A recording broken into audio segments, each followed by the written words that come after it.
안녕하세요, 여러분. 자, 오늘 우리가 다뤄볼 이야기는요, 인간 존재에 대한 가장 심오하고, 뭐랄까, 엄청나게 매혹적인 미스터리에 대한 겁니다. 늘 깊이 있는 탐구를 즐기시는 여러분과 함께 이 엄청난 주제를 파헤쳐보게 돼서 정말 흥분되네요. 바로 시작하겠습니다. 괴테의 그 유명한 희곡, 파우스트, 다들 한 번쯤 들어보셨죠? 거기서 주인공 파우스트가 우주의 궁극적인 진리를 얻겠다고 악마한테 자기 영혼을 팔아넘기잖아요. 근데 여기서 잠깐 우리 아주 근본적인 질문 하나만 해볼까요? 애초에 우리한테 팔아넘길 영혼이라는 게 진짜로 존재하긴 하는 걸까요? 눈에 보이지도 않고 만질 수도 없는 이 무형의 개념이 정말 우리 안에 있는 걸까요? 글쎄요. 자, 그래서 오늘 우리가 파헤쳐볼 여정은 이렇습니다. 첫 번째, 21g의 신화. 두 번째, 근사체험의 미스터리. 세 번째, 동물과 식물의 의식. 네 번째, 무의식과 AI의 꿈. 그리고 마지막 다섯 번째, 연결의 해부학입니다. 물리적인 측정에서부터 인공지능까지 쭉 따라가 보면서 그 답을 한번 찾아보자고요. 첫 번째 챕터 21g의 신화, 보이지 않는 것의 무게달기입니다. 여러분, 영혼의 역사에서 이 21이라는 숫자는 진짜 전설이나 다름없습니다. 1907년으로 거슬러 올라가 보죠.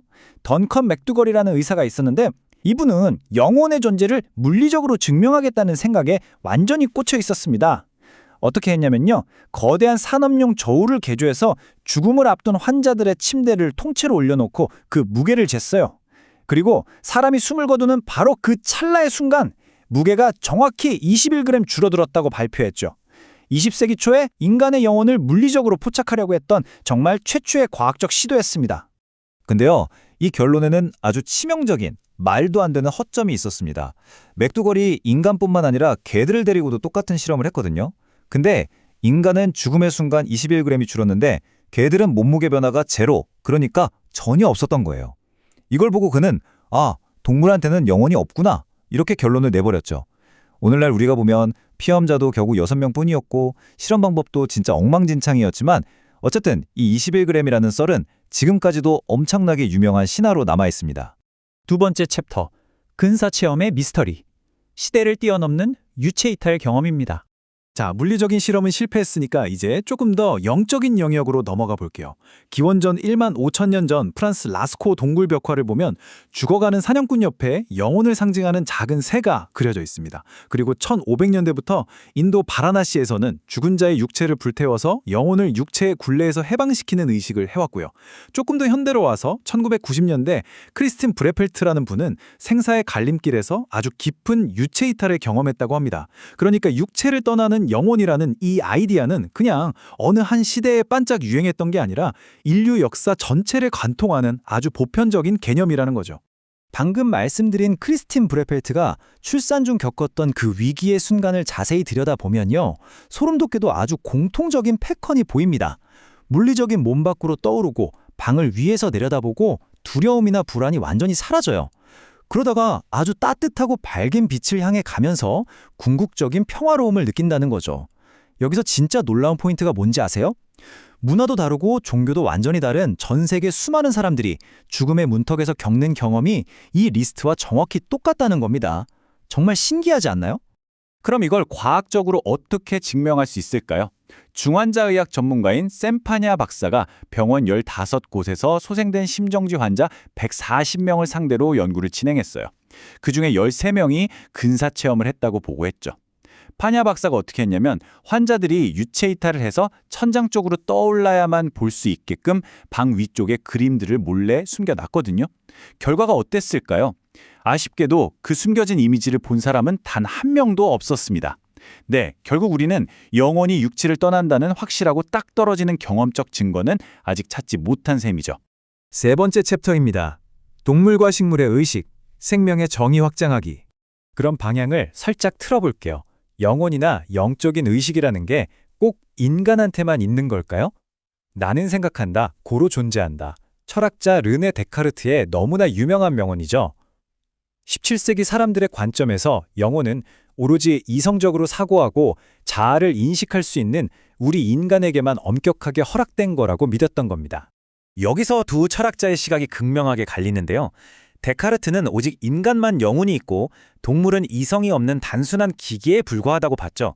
반면에 고대 철학자인 아리스토텔레스는 식물과 동물을 포함해서 살아있는 모든 존재는 생명력, 즉 영혼을 품고 있다고 생각했습니다.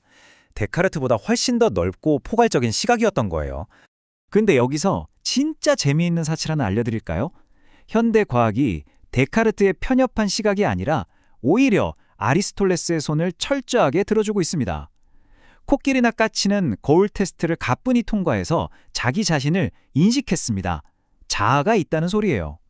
심지어 뇌의 구조가 우리와 아예 다르게 생긴 곤충인 호박벌조차도 머리를 써서 줄을 당겨 퍼즐을 풀고 그저 재미를 위해서 공을 굴리며 놉니다. 이게 무슨 뜻이겠어요? 동물들도 인간 못지않게 복잡한 내면 세계와 의식을 가졌다는 아주 명백한 증거인 거죠. 거기다 동물뿐만이 아니에요. 식물은 진짜 우리의 상상을 완전히 뛰어넘어 버립니다. 칠레의 보킬라 트리폴리아타라는 덩굴 식물이 있는데요. 이 녀석은 자기 옆에 있는 가짜 플라스틱 식물의 입모양을요, 단 한 번도 물리적인 접촉 없이 완벽하게 똑같이 흉내냅니다.